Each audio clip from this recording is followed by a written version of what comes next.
Welcome to the world of gaming, where things get weirder than the last time you opened your fridge and found something that had gone bad. Every month, this industry churns out stories that make you wonder, who approved this? Seriously? And every month, Game Review gathers all that chaos, slaps it in your face with a mischievous grin. Hello and welcome. Today, we're counting down the 10 weirdest gaming stories of April 2025. Brace yourself, because this is going to be wild. If you have not subscribed yet, it is time to do so. 10. Atelier, YumiaThe Alchemist Memories and the Envisioned Land. Let's start with number 10, folks. There's an RPG with a title so long it sounds like a full-length novel, one that I bet no one actually reads in full. Atelier YumiaThe Alchemist, Memories and the Envisioned Land. In this game, there's a character named Ryza Stout, not famous for her alchemy skills or storyline, but for her thighs, which are so massive that I swear she could crush a boss just by sitting on it. To be honest, when I look at them, they seem pretty normal to me. Maybe I've been desensitized by fan art over the years. After seeing so many drawings where the character's thighs are bigger than my own head, I guess I've just gotten used to it. So, Ryza's thighs? Sorry, they don't shock me. But hold on, the weird part isn't their size, it's the inspiration behind them. Brace yourselves, because this is insane. They say these legendary thighs were designed based on Japan's economic downturn. The designer explained that when GDP declines, people tend to prefer motherly characters with fuller body types, seeking comfort in hard times. So the worse the economy gets, the bigger the thighs. What kind of logic is this? It's both hilarious and kind of depressing at the same time. I apologize, bro. 9. Split Fiction number 9. Split Fiction like Willy Wonka, but no chocolate, no eccentric old man. Just a brutally hard level that made me want to smash my keyboard and scream, I quit! No sugar-coated fantasy here, just a sneak peek at the dev's next unannounced project. Split Fiction is already tough, but Hazelight cranked it up with a secret level so absurdly hard it feels like a troll move against humanity. How hard is it? So hard that only one person, yes, just one person on the entire planet has ever beaten it without losing their mind. And the reward for this lone hero? A direct invitation to Hazelight Studio to preview their upcoming project like Willy Wonka's Golden Ticket, but instead of a candy factory, you step into the lair of some seriously crazy game developers. I imagine the winner walking in, greeted with applause and a big hug from the dev team, while I'm still stuck on the first level cursing at my screen. The craziest part? No flashy PR campaign, no overhyped 10 days until the big reveal nonsense, no 3-minute trailers full of boring cinematic shots, just an insanely hard level and a ridiculously unique reward hiding behind it. Hazelight Studio says it's to spark curiosity, and this crazy move works. It's like a global challenge. Beat it or bust. I wish more devs ditched dull trailers for stuff like this. It makes me want to jump into Split Fiction even if I'd flop. It's a great game by cool people. Hazelight, you mad geniuses, I'm all in. 8. Fatal Fury. Number 8, folks. Fatal Fury. A game I swear was forgotten back when your grandparents were still using cassette tapes, just added Cristiano Ronaldo. Yes, the football star the whole world knows for his deafening "Siu" celebration. Have you ever woken up in the middle of the night, half asleep, and thought, what if Ronaldo threw a roundhouse kick at Terry Bogard in an SNK game? I bet you haven't, because who on earth would have expected Fatal Fury, a name that's been buried for a decade, maybe even a century, to rise from the dead with such a crazy idea? But guess what? SNK didn't just think about it, they actually did it. They casually dropped the bomb in the trailer like, yeah, here's Ronaldo and now he's gonna kick everyone's ass in the game. Got a problem with that? I watched it with my eyes wide open and my jaw on the floor, wondering what the hell was happening. This is obviously some kind of sponsorship deal. I just can't imagine Ronaldo jumping into Fatal Fury without someone stuffing cash into his pocket. But hold on, I'm both screaming awesome and trembling in fear. Because what if this isn't just a simple promo deal, but the start of some bizarre multiverse? Ronaldo vs. Geese Howard, Messi joining King of Fighters, Neymar making a cameo in Samurai Showdown. No thanks, I don't need that kind of future. Normally I hate shameless advertising in games, but this time I actually hope it's just a one-time deal. Trust me, that's rare for me. Ronaldo launching a super shot at his opponent is cool and all, but please, SNK, don't turn this into a multiverse nightmare. I'm begging you. 7. Big Rigs number 7. Brace yourselves for a legendary name in the Hall of Terrible Games. Big Rigs. Over the road. Racing. If you've never heard of it, this is the game that got mocked back when the internet still ran on dial-up. So bad that calling it a game feels like a stretch. It's more like a digital car wreck where trucks defy time and collisions are a joke. And yet, a company called Marguerite Entertainment, seriously, that sounds more like a bakery than a game publisher, has somehow acquired the rights and announced plans to bring this masterpiece to a new generation on Steam. On their website, they claim their mission is to revive special games for modern audiences. But if you know anything about Big Rigs, you'd understand that special here really means spectacularly awful. I have no idea if this company truly understands what they just bought or if they simply picked it up from some digital dumpster. But I'd bet good money they're about to accidentally launch a fresh wave of memes across the internet. And honestly, I'm all for it. Because without Big Rigs, what else would we reference when talking about the worst game ever made? It may not be good in the "this is a game worth playing" way. Good in the owning it just for the meme is probably hilarious way. 6.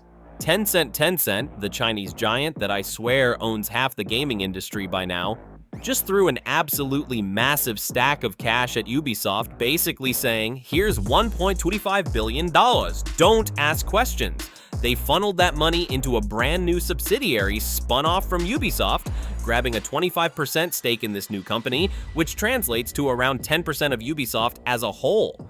This subsidiary will handle some of Ubisoft's biggest franchises: Assassin's Creed, Far Cry, Tom Clancy's Rainbow Six, and probably a few other big names we all know. Sounds cool, right? But hold up, this is weird. First off, I have to ask, why the hell does Ubisoft need a separate company just to make these games? Have they forgotten how to develop them in-house, or is this some kind of corporate summer camp for their IPs? Then there's the timing. Ubisoft's stock was an absolute freefall before Assassin's Creed.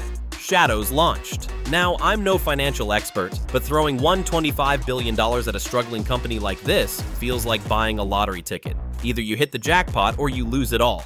Right now, it's too early to tell if Shadows will save Ubisoft or drag them down even further since it just launched. But the fact that Tencent swooped in at this exact moment is interesting. I can just imagine them in a boardroom staring at Ubisoft's blood-red stock charts and going, screw it, let's throw money at it and see what happens. We'll find out soon enough whether Tencent is Ubisoft's savior or just adding fuel to the fire.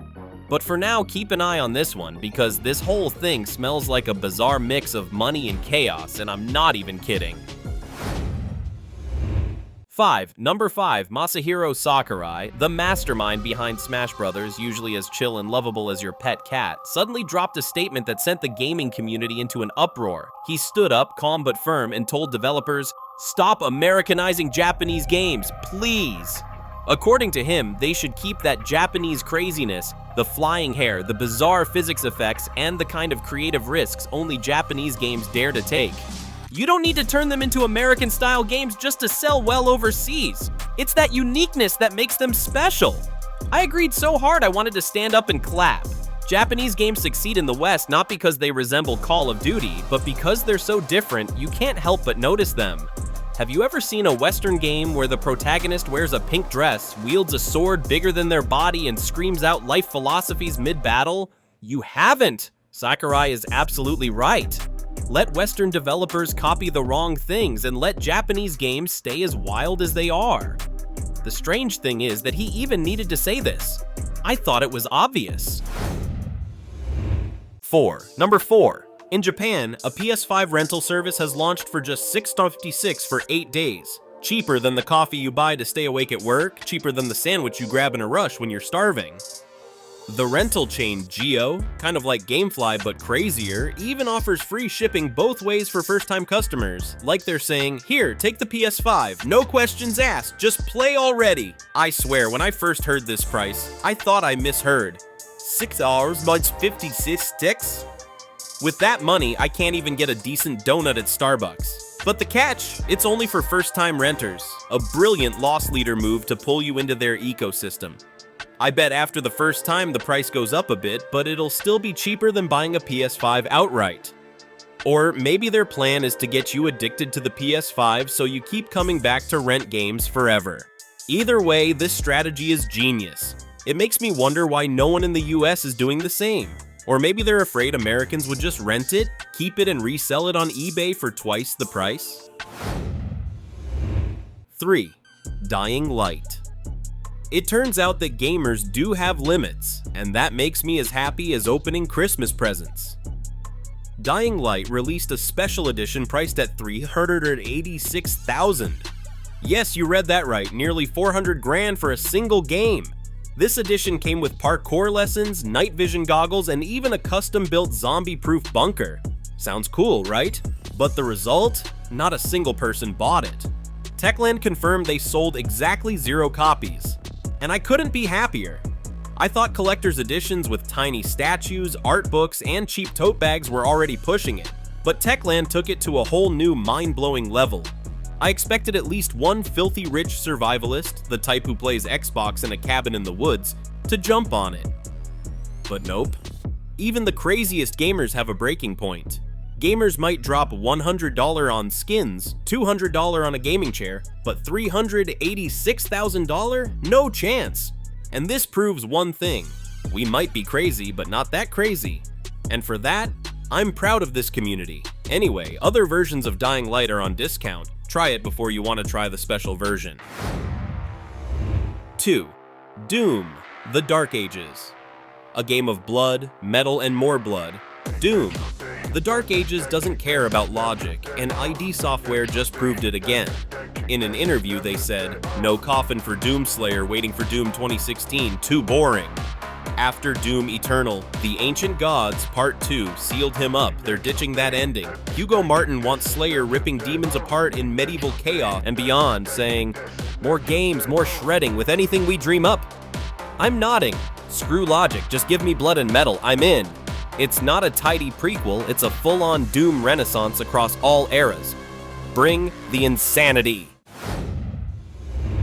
And finally, number 1, a super thin PS2 popped up on AliExpress, like Sony kept slimming it down to credit card size. It's a PS2 Slim sliced in half, yet still runs discs perfectly. I don't know if it's legal, probably not, but it's so cool I need one to flex on my shelf. I'm buying it, consequences be damned. I'd regret missing this.